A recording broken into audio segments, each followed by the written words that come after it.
Isam, kamu kenapa? Malah ditanya segala, Ma. Ma, ambilkan anakmu air minum, perintah Pak Ilham kepada istrinya. Lagian kamu bisa tersedak gitu sih, Sam. Aku yang mendengar di balik dinding hanya bisa menggigit bibir bawah. Masak segitunya sih kalau tahu aku yang masak. Ini enak. Rasa masakannya enak di lidah, komentar Pak Ilham. Aku tersenyum mendengarnya. Baru kudengar lagi orang memuji masakanku setelah Papa seminggu yang lalu memujiku. Aku jadi ingat mama kandungku. Mama Alia, bakat memasak beliau turunkan kepadaku.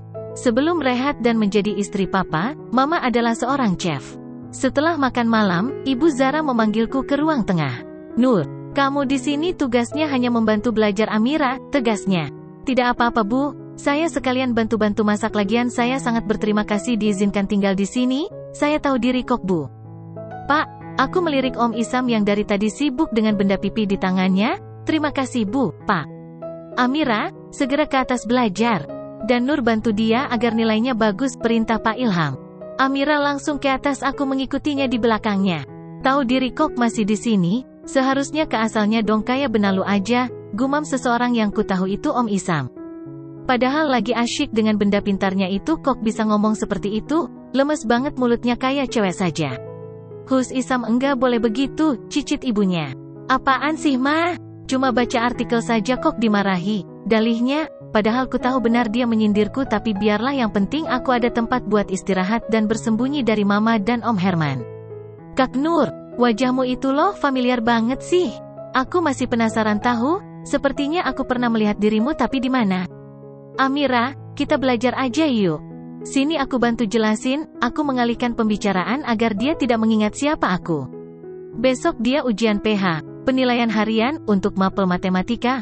Memang harus dijelaskan agar dia paham banget. Selesai belajar, Amira memberikan beberapa baju kepadaku. Memang ukuran bajuku dengannya tidak jauh beda. Makasih, Amira. Sebenarnya Teh Ira, salah satu art, ngasih baju kepadaku dan ini sudah kupakai. Aku pamit ke bawah karena Amira sudah mengantuk. Kulirik jam dinding, sudah jam 22. Sebelum keluar dan menutup pintu sempat kulirik ke keranjang baju kotor sembari tersenyum tipis. Ah, aku juga gitu, pakai baju selesai lempar ke keranjang baju kotor, sorenya baju sudah wangi menggantung di lemari. Melewati sebuah ruangan dengan pintu terbuka dan lampu penerangan yang masih menyala. Aku berhenti sebentar. Punya niat untuk menutup pintunya, namun terlihat di ruangan tersebut TV menyala dan layar laptop terbuka dengan seseorang yang tertidur sambil duduk bersender di sofa. Ya, Om Isam tidur atau ketiduran? Niat hati ingin mematikan lampu, tapi aku penasaran dengan laptopnya yang terbuka. Ku dekati meja di depannya dengan perlahan dan menggerakkan mouse-nya. Tada, tampilan layar terlihat, hatiku tersenyum. Entah kenapa aku begitu tertarik, padahal hanya angka-angka yang terlihat di layar. Tapi itulah ketertarikanku ketika melihat nominal uang. Aku senang menghitung. Meskipun aku SMA mengambil jurusan IPA, namun di rumah aku les privat akuntansi keuangan atas persetujuan Papa. Seminggu sekali selama 3 tahun seorang guru les ahli di bidang keuangan datang ke rumah. Tidak hanya itu, aku juga les online manajemen strategis kepada mahasiswa pintar yang sedang kuliah di luar negeri. Aku memperhatikan layar dan kertas yang baru saja kuambil di atas keyboard. Aku tersenyum. Wah, ada yang salah nih, harusnya seperti ini.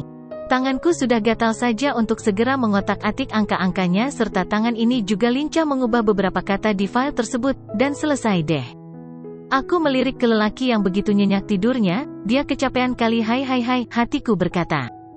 Aku mengambil baju yang tadi begitu saja kuletakkan di lantai di sampingku, lalu berdiri dan berjalan menuju saklar untuk mematikan lampunya. Keluar ruangan kerja Om Isam dengan penutup pintu pelan. Semua orang sudah berangkat, aku di dalam kamar Bientin duduk termenung. Apa yang harus kulakukan? Terbersit ide untuk mendatangi Bu Pur, wali kelasku. Kami dekat, Papa sering mengundang Bu Pur ke rumah. Dari beliau aku bisa meminta tolong untuk mengambilkan handphone dan laptopku. 2 peralatan yang sangat penting bagiku. Gegas aku keluar kamar mencari Bientin. Aku utarakan maksudku. Bientin adalah satu-satunya orang yang tahu siapa diriku yang sebenarnya. Awalnya dia memperhatikanku yang hanya duduk termenung di kegelapan kamar. Akhirnya dia mendekatiku dan tahu kalau aku sedang menangis.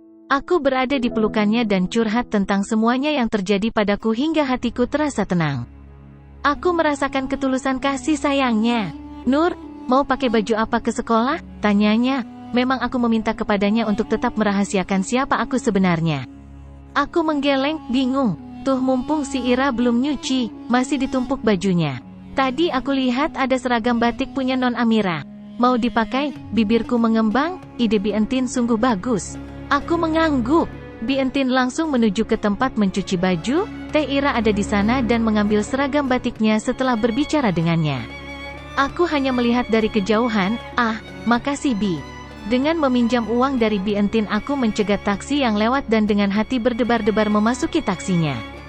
Kesiangan ya Neng berangkatnya, sopir taksi mungkin bingung sudah jam 10 aku baru berangkat dan kuyakan saja karena tidak ingin ada perbincangan lagi. Keluar dari taksi aku tengok kanan kiri memastikan keadaan aman, aku menunduk dan berjalan menuju gerbang sekolah. Tentu saja si satpam menghadangku.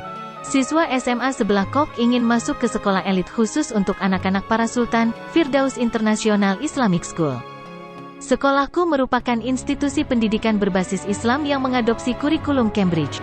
Aku membuka masker yang kupakai dan si satpam mengenalku, beruntungnya diri ini.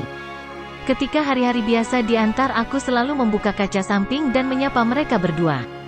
Kadang ada bingkisan, kue, makanan kecil, untuk mereka.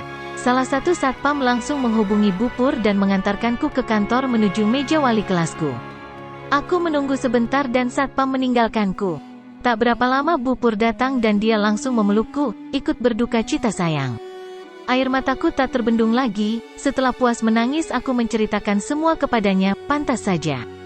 Kemarin aku tidak melihatmu. Semua teman sekelas datang ke rumahmu tapi kata Om Herman kamu sangat bersedih dan tidak mau keluar dari kamar ternyata dia, Bu Pur mengelus dadanya.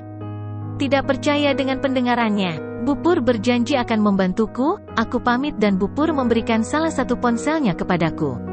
Katanya agar aku mudah dia hubungi. Keluar dari ruang guru dan memasuki lorong kelas menuju keluar, aku dikagetkan dengan beberapa lelaki berpakaian hitam yang berjalan mendekat ke arahku.